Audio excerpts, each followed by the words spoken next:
So we're going to be doing something a bit different today. We're going to be doing the rear pads on this Transit Tipper 16 plate Mark 8. They make a noise when driving along at slow speeds, but not when you press the brakes. So I'm guessing it's the silver clips that hold the pads in place. They've come loose and now they're a little chattering. So we'll get it up in the air and then we'll get it up on blocks, get the wheels off, and we'll go from there.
Right, so now we've got it up on blocks. We get the Ugga Dugga gun, get the wheels off both sides, and then we'll have a look what we're up against.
So now we've got the wheels off, I get a torch, raise the body up, get a bit of light on the subject, and then we can see what we're up against in terms of getting the pads changed if we need to, and then we'll go on from there.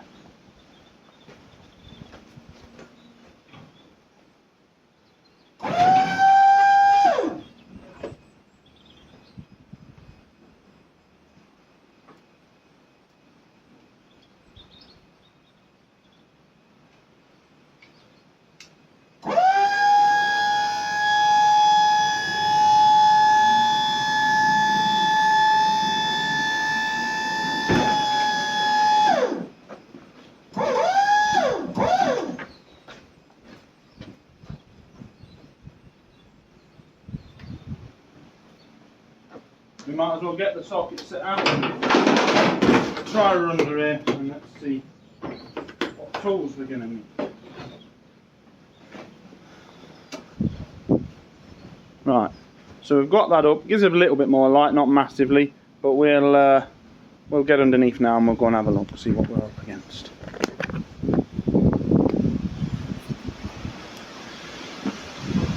Obviously these brakes, the handbrake and the foot brake work on the same calipers, on the rears. As we can see, there ain't a lot left on that pad.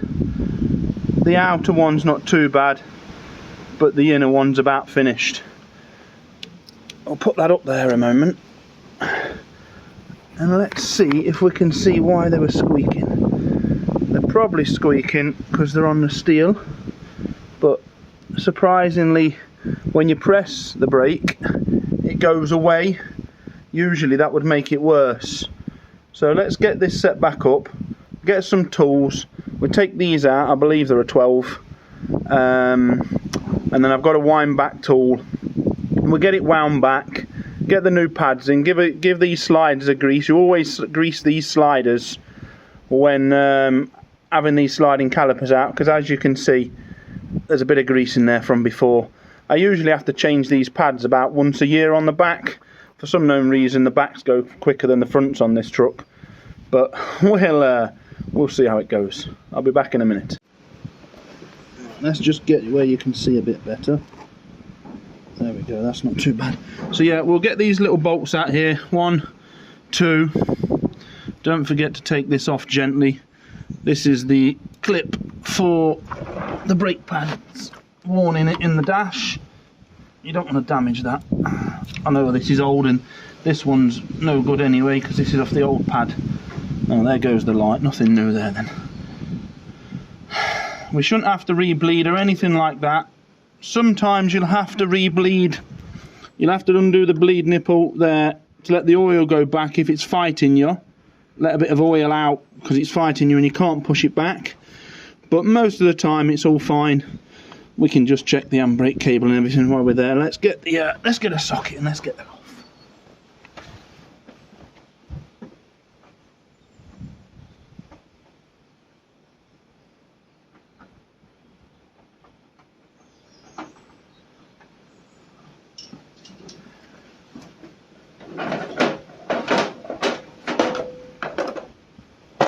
Not a bad job to do when it's raining, but there we are. Right, so it is a 12, I thought it was from before. I've got a 3/8 little ratchet, but it's over in the shed and I can't be bothered to go and fetch it. So now you've got a problem, you see. That bit where my thumbnail is there, that's turning. So we'll have to go and get a spanner to put on that to stop that turning. It's just turning the slider because they're so greased. What you'll normally find is if they don't turn, they're seized up in here.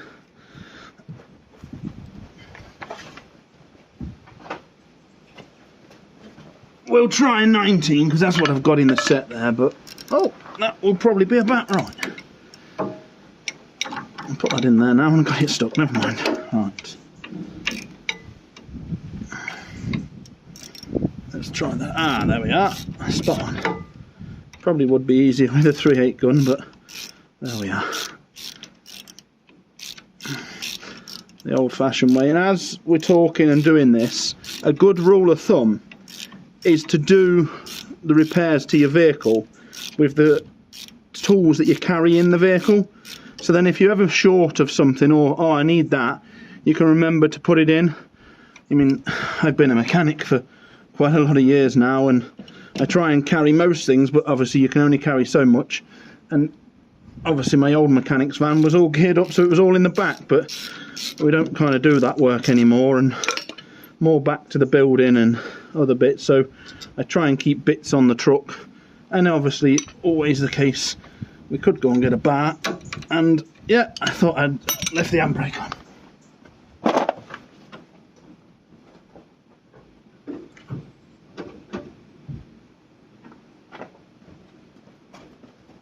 So I have chopped the front wheels before any thought that, before I lifted it.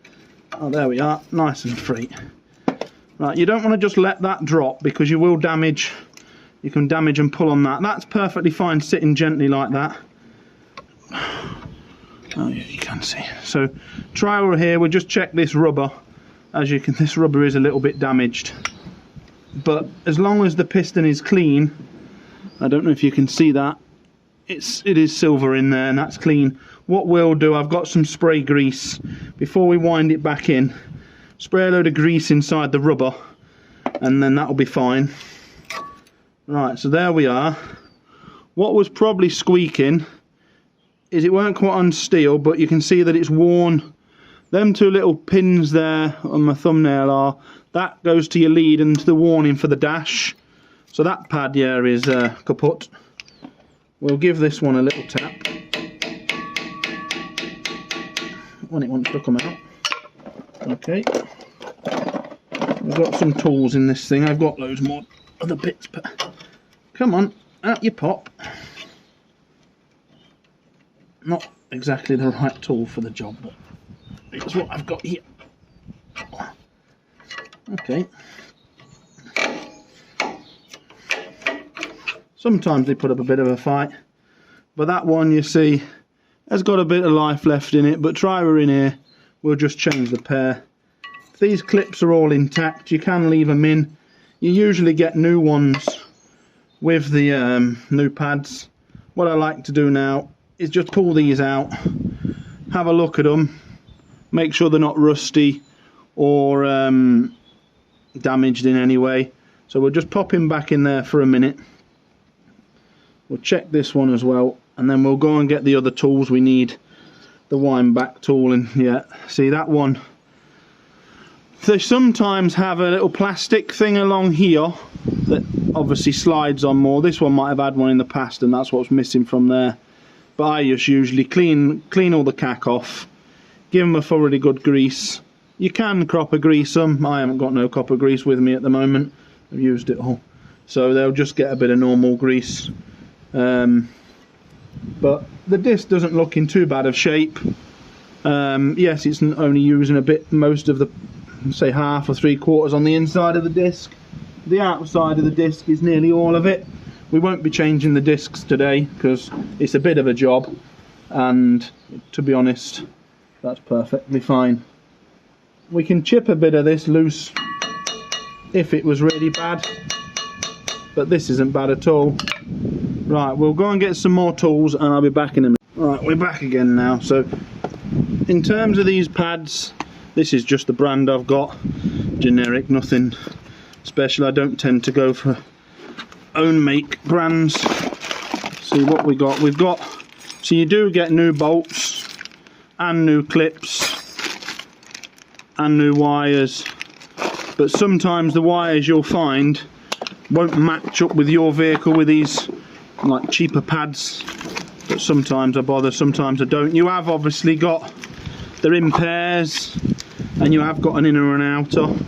You can put them in wrong. I've been there, done that, but we live and learn. So I have got brake cleaner, but so that's your inner one. This on the back, years ago you used to put a bit of grease or a bit of copper grease on the back of the pads to stop them squeaking. You can get aluminium, like a paste grease for brakes. I have got some somewhere. But yeah, your little wire goes in there, which we'll put in a moment. This is your outer pad. So, seeing as my clips are not too bad, I'm going to leave them, fight them a bit to get them in. Usually give them a little tap, and they'll go in okay when it wants to. Oh, a bit of muck in there, let's clean that out. Right, so, and I think it was the same brand as what we had before. Why don't you want to go in there? You're being a pig.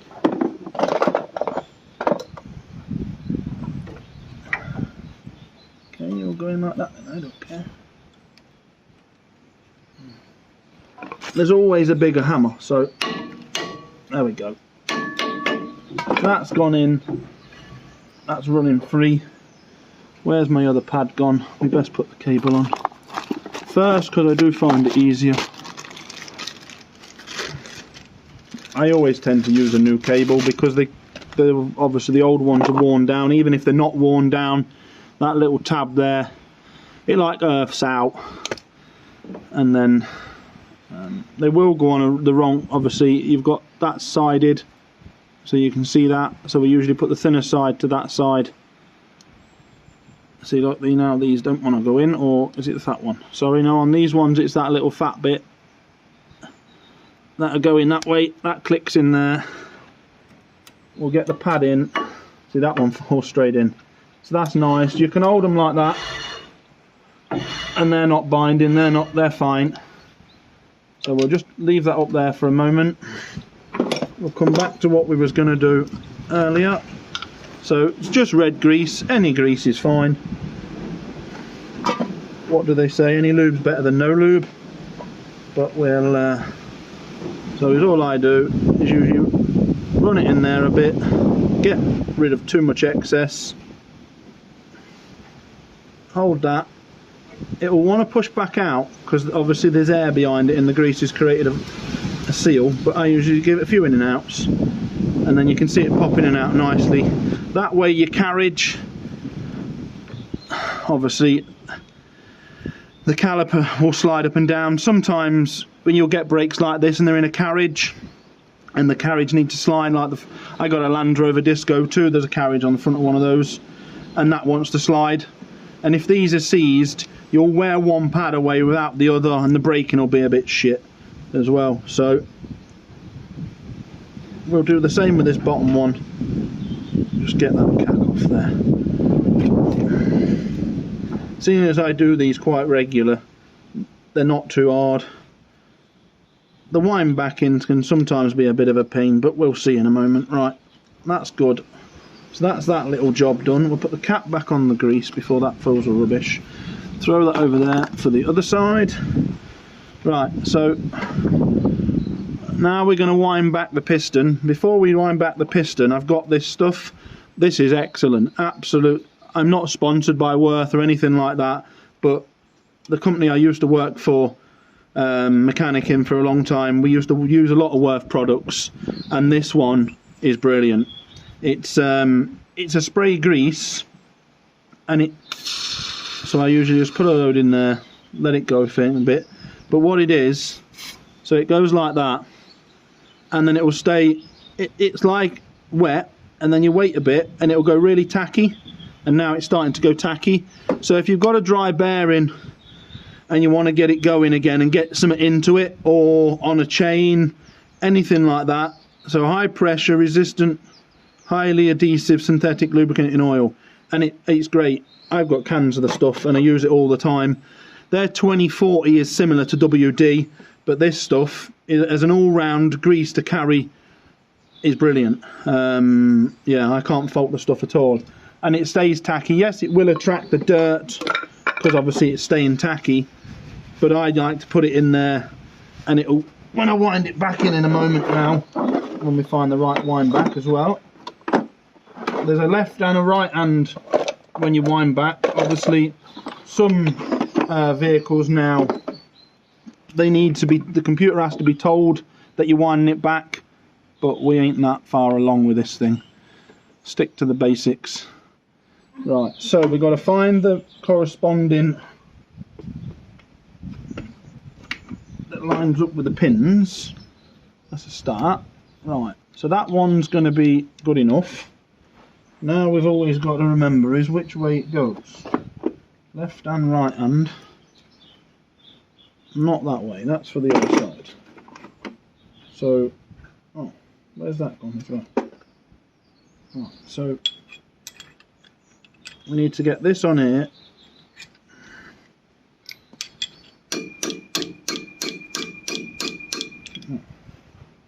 So now this decides it doesn't want to play ball, okay. You've got a bit bent, have you? Because that usually goes on there, but as soon as the handle's got a little bit bent from the previous time, so we give him a bit of a clout. Oh, it wants a bit more of a clout, okay.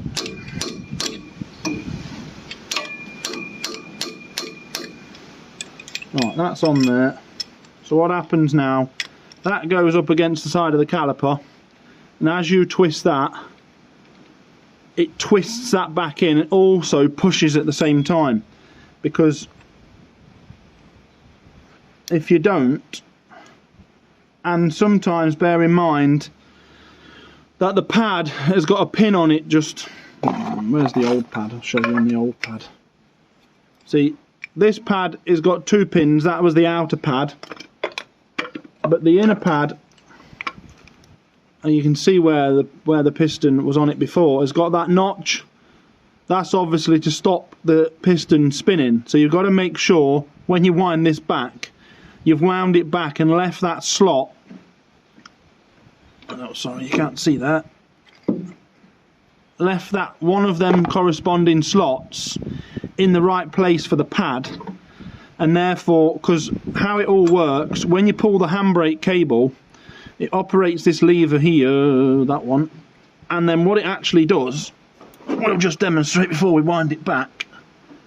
You see it pushing the piston out a little bit, and it can rotate it sometimes, so obviously that stops it all rotating. But let's see if we can get this one wound back. So we have to wind this like this a little bit, get it all tight, and then hopefully sometimes what you might find the easiest thing to do, if you can and you've got enough room, but obviously this one is a bit more difficult. Sometimes you'll put a bolt back in and hold the caliper, because these do get tight. This one's being a bit of a pain. As soon as you usually get them going, they're not too bad. Okay, you don't want to go, do you? But sometimes I find turning them the wrong way a bit gets them moving. Because obviously what you're trying to do is you've got to force the oil back through the master cylinder and back into the reservoir, and then something's gone tight now. What the bloody hell's gone off here? Nope, that's not the right spanner for what we need, is it?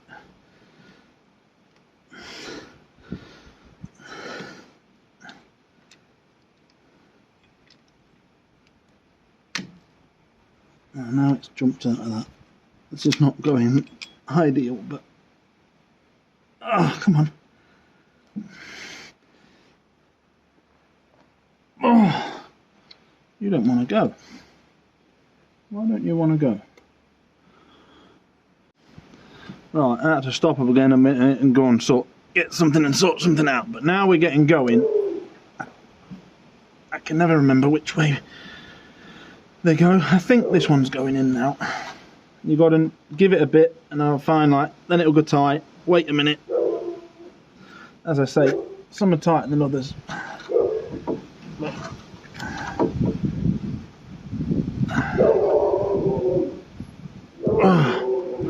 definitely seems to be going now. It's just got a tight spot. I'll give it a bit more spray, help it out. Probably the next time I come to do these brakes now, I'll get a new rubber or new piston and seal kit for this. But it'll do for now. I think someone's come, hang on. Right, so we're back now, visitors. Right. So we'll keep winding this back in now. I'm not sure if I was going the right way initially, but yeah, it's definitely going in now.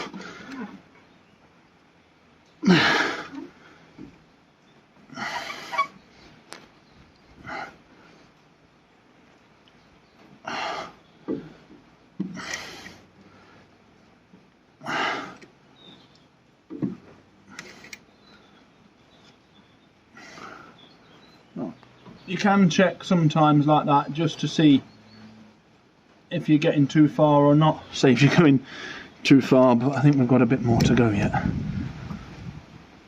And then we can do the other side. And then we'll be there.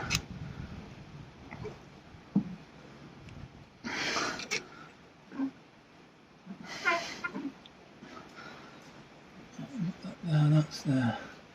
We'll go a few more turns just for that. Hell of it. There we go. Oh, there, so loosen that off. Chuck that down there a minute and we'll just give it a trial. Have we got to go a bit more? I think we might have to go a bit more. See, that's what usually happens. This rubber gets caught as you put it in, and then that can damage it, because sometimes it will fold neatly and other times it's like this and it just says that's where I want to sit, so that's where I'm sitting.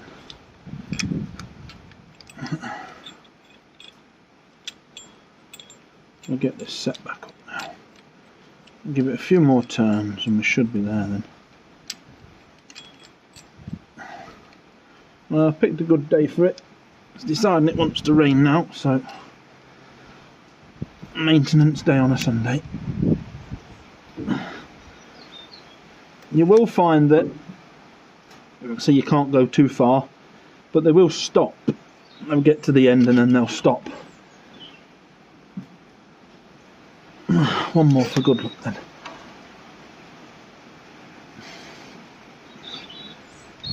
Just try that knot.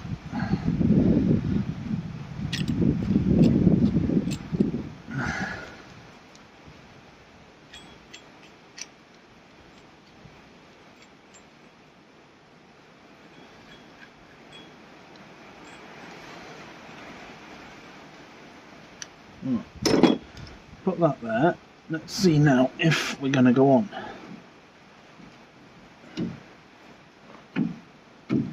It is going to go on. There we go. Right, so thread that back out of there. Like that.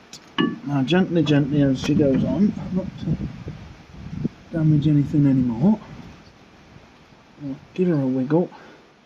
And that's why you have to line up that little tab, else you'll find you've got to take it all off and go again. We'll use the old bolts because we're heathen and that's what we're going to do. And this is what you'll find, trying to get this bottom one in, if that tab isn't quite in the right place, you'll be fighting it. Right, so span that, back on that. And make sure you try and start them by hand, because if you ram them in them with a gun, you're likely to cross thread them.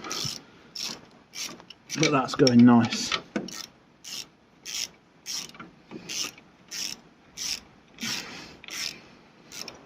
Leave that there. I'm right-handed and I'm doing this left-handed, lying sideways, so that's why it looks like I'm a bit... The camera's where the camera is, and that's where I'd like to be. But there we go. Right, so that's this side done now. Just get these last few bits done up, and then we can put the cable back where it came from, and then that's this side done. So basically it's the same for the other side. We'll just take you over there and we'll have a look at the pads together in a minute.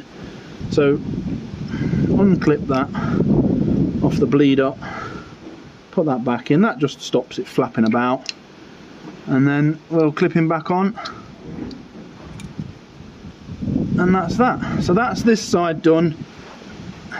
As you can see, it wasn't too difficult, and we just put that, sometimes this leads a bit long, we just took it down the back like that nicely. So we'll have a look at this other side together and we'll see what we think of that one, and then we'll go on from there then.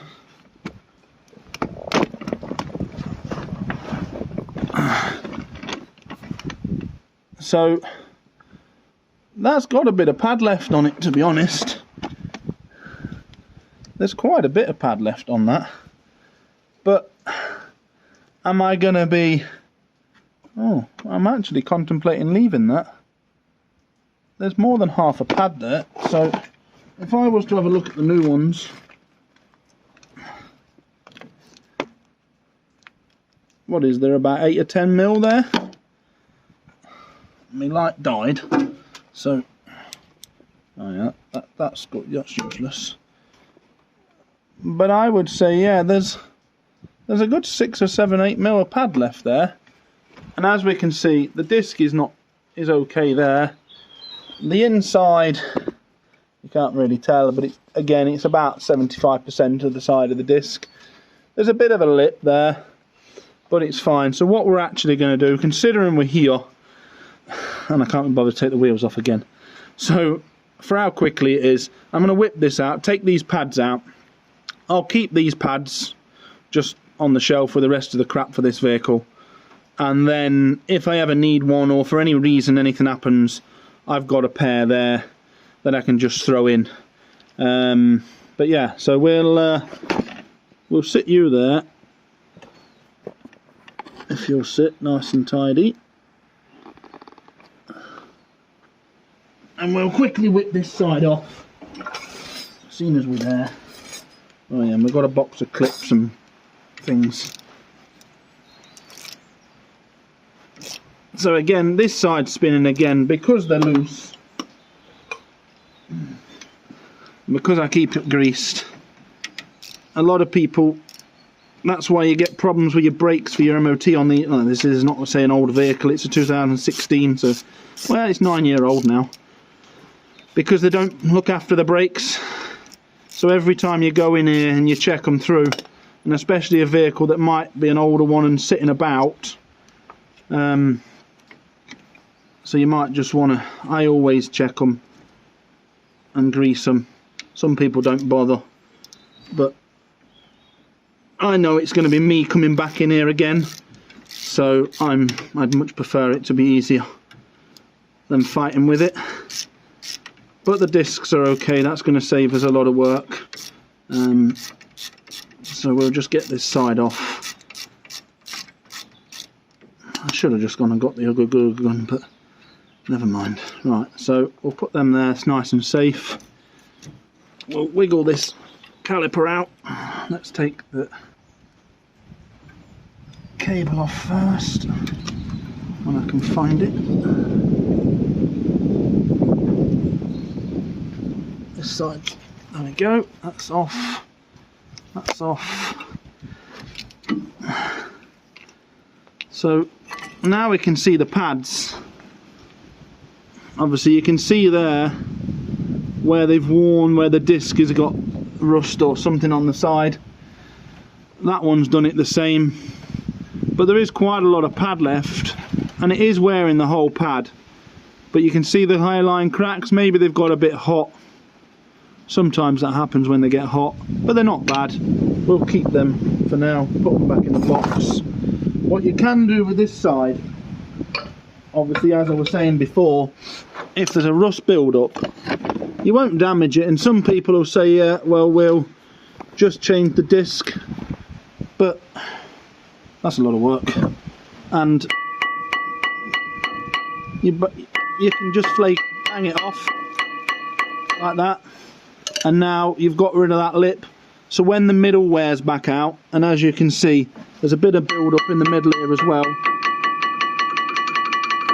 So I'll just go round now and I'll give them a few whacks when the camera decides to stay. As I can rotate it, make sure you got your safety glasses on doing this, because it does chip along, but we can just, and as you can see, it comes off not too bad. You can see it there where it's on and where that's off, and now here, when this starts to wear even again, it will start wearing that again down, so your pad will wear better, and you'll have, well, in the end, eventually probably slightly better brakes, but not that you'll really ever notice.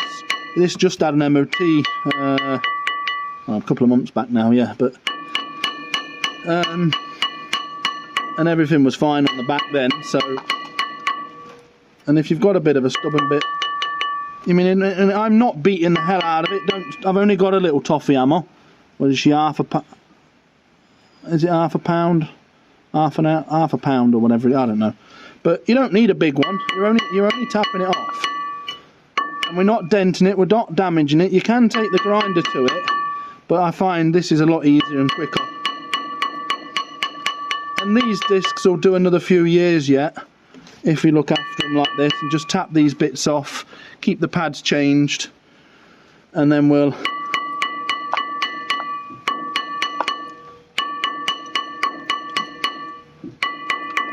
have a look on the inside in a moment, see what's happening with that.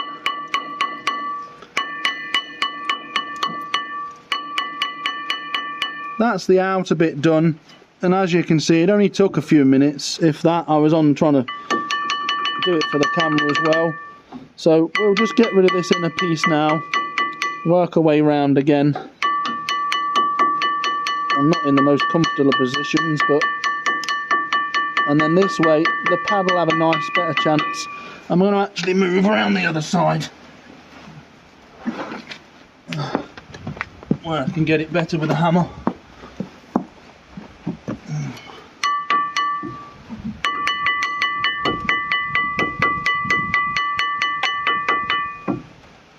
Obviously try not to damage the disc or dent the disc doing this, but there's nothing wrong with this. And if you don't get it off, it'll only stay, and then your pad will never wear properly and your disc won't wear even, and then you could get like a pumping in the brakes sometimes and various other that you'll feel. But don't be afraid to do this yourself. It's not a hard job, obviously, if you've got a wind back tool, that is. But it's like this on most vehicles.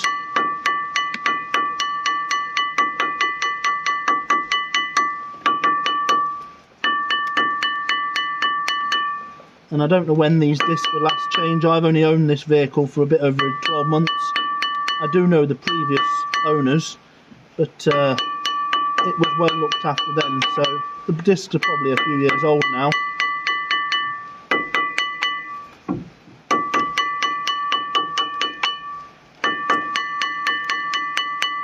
Obviously, if you're struggling, you can get a metal chisel or a punch to get in there. And I know I've got a few little nicks in the edge of the disc there, but that's going to be no problem at all. I'm going to go back around the other side now and check the inside, but that feels like it's got rid of the lip that was there. So where the pads are wearing uneven, you give it a few months now and this disc will all shine up really well.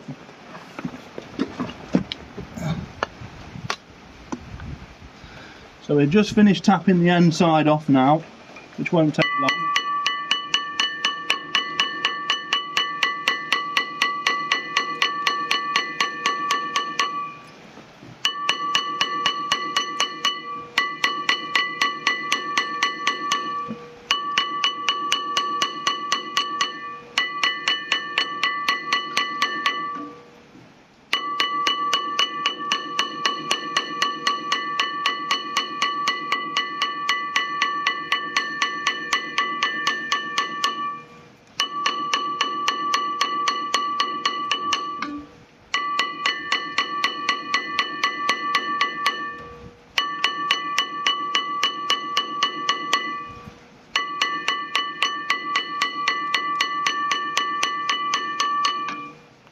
Right, that's the inside done. Just try with here. You can actually see there's a ring. If I pick you up, I don't know if you'll be able to see it without a better light. But inside there, there's a ring, and you see them little slight slices. There's a cable here, and that's for your traction control. So that'll know if one wheel's spinning and not spinning, and your ABS and all your other things like that. So it's a good, when you're in here, it's a good practice to just actually a visual inspection of that, because you might find that because you've got your traction control light staying on, or your ABS light sometimes don't work, or this, that and the other, and what that is because that ring is damaged. I've actually had them, I had a long wheelbase Transit where the ring had come free off the inner piece, and we cheated a little bit. We didn't want to strip it all down, so we put a chisel down behind the ring, cleaned all the flaky rust off, which had expanded it and broke it, and then the gaps were different and it was giving us funny readings. So we cleaned all the rust off behind it, slid it back where it's meant to be, and just put a few spots of weld on it. You could get at it easier than this one, and it never caused any more trouble, and it was like that for years. So not always do you need to actually rip everything down and have new things. if you can come across ways to just make it work. But try we're here and we've still got you. We'll get this one wound back, and then we can have it all built back up.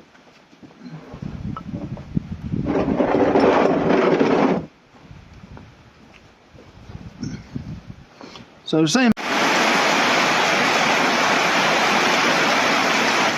A good day to be inside.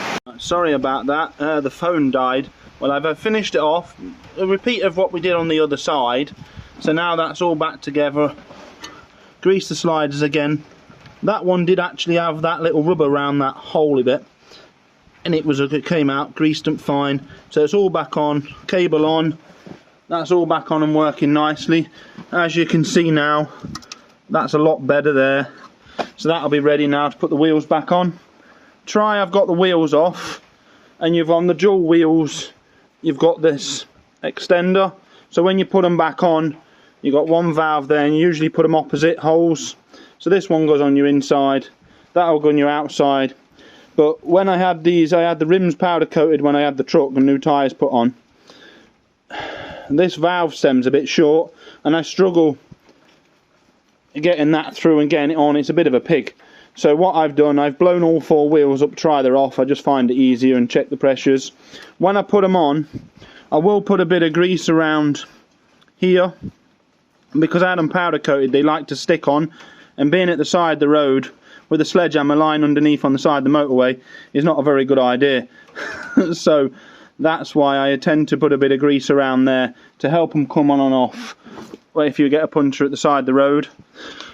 So now what we'll do now, we'll get everything back on, get built back up, and then we'll let it down and put it out the shed, out the way. But just try I've got you then. So basically, this is the wind back toolkit. They're inexpensive, they're less than £100. I think there's 70, 80 quid. And it's got all different adapters and this, that and other, and you'll find it'll do most vehicles. But like I said, the really, really modern stuff, you have to tell the computer that you're going to wind it back, or it does it for you. But I will put grease on the nuts as well. Everything little helps. And then just to show you the socket set I use, it's a Halfords. This is a modular tray, modular system. I take it out of my toolboxes, put it in here. I got a set of spanners, a 3/8 socket set and a 1/2 inch, a 3/8 socket set and a 1/2 inch socket set. That ratchet and socket's in the door out the way, and I've got some odds and ends. I find that does most things, and I keep it underneath there, underneath the tipper body there with some straps, and I find that works really well. But the Halfords range, I've been running it about 5 or 6 years. I broke a few bits, take it back, no quibbles, no thing. Again, not sponsored by Halfords or anything like that. I just find for the value for money, you can't really get a better socket set. But yeah, that's. I mean, there's other brands and other makes, but lifetime warranty. You don't need your receipt. You just turn up at the store. Like this ratchet now doesn't fit. I had the old one. It went a bit worn in there. It was jumping every now and again. So I took it back, and straight away they gave it me no receipt. And again, I think some of the spanner sets I had over about 12 or 13 years ago, none of these have had any problems. I know people might say, oh yeah, well it's not got enough fine teeth for this, that and the other, but for a cheap socket set for the DIYer, it's more than good enough. And I was a fleet mechanic for 5 years out on the road, and this is all I used to run, because when you're out on site and you lose a socket, doesn't matter if it's Snap-on at 100 quid or Halfords at 3 quid, it's still lost. And we used to work up in the shit up to your knees and everything. Well, if you drop something, it's gone. I'm working on big drilling equipment. There's holes and mud and water everywhere, and you can't help it. So that's why I stuck to this. I've got a bit better other stuff for in the workshop, but this is what I run. And if anybody's wondering about these aluminium boxes, I had them fabricated up from a local place to me. There you are, CLH trailers. They're just over 6 feet long, so they fit the long level in and all my other gear. And I had it made specially to fit the DeWalt boxes. They fit 3 in, and then I can get the levels and shovels and stuff in the front. They're fantastic. They weren't cheap, but they're lockable and they keep everything secure, and then nothing's rattling around in the cab or in the body. So yeah, we'll get it all built back up now, and then we'll call it a day. Right, so I've already greased all this ready. It's a bit easier off camera, you get everything capped in grease. So obviously we've got the longer valve, this goes on this way. So when we come to put the opposite on, you will find that it might want to fall off on you, but if you're gentle with it, that will stay there. So we've already greased everything. We'll put this one on now, grab a couple of nuts. So we want to be opposite valves, just so that way you know where they are as well, because you can't always see them if everything's capped in mud. So we're going to go, that one's about 3 o'clock, say. So we're going to set that one about 9 o'clock. Don't have to put the nuts in the mud.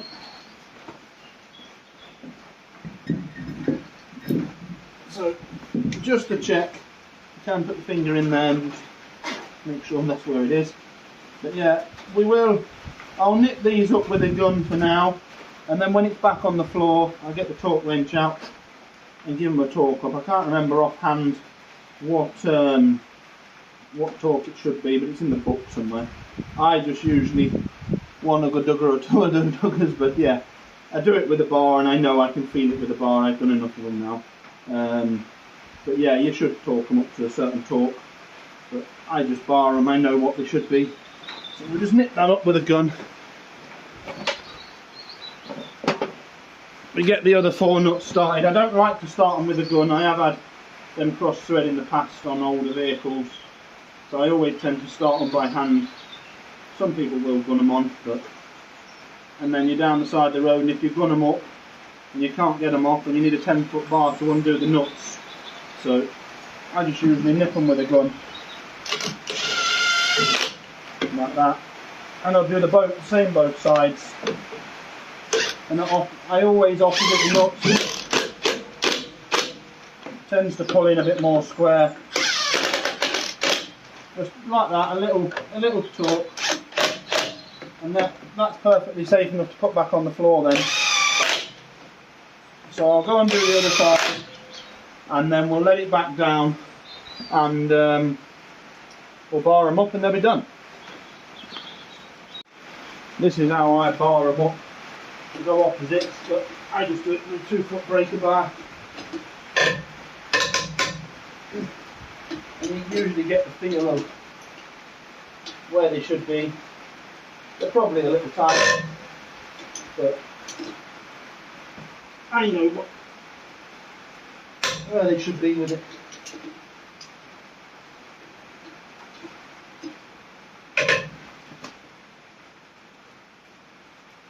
And again, just keep going opposites until they're all done.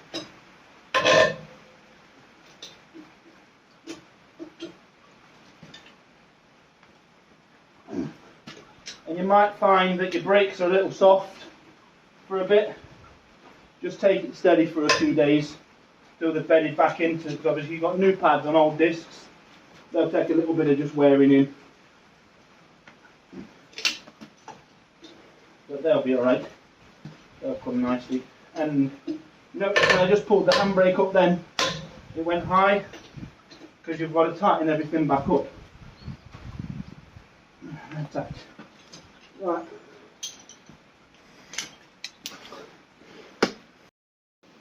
That's it for this video then, for changing the rear brakes on a twin wheel transit tipper 16 plate. I think it's a Mark 8. There will be a bit more to do to this truck another day. I rebuilt the engine last year after I bought it with the engine gone.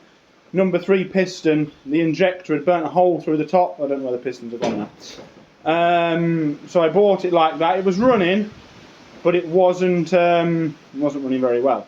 And obviously filling the engine oil up with diesel and body bar and breathing, but it managed to run enough to get on a trailer and bring it home.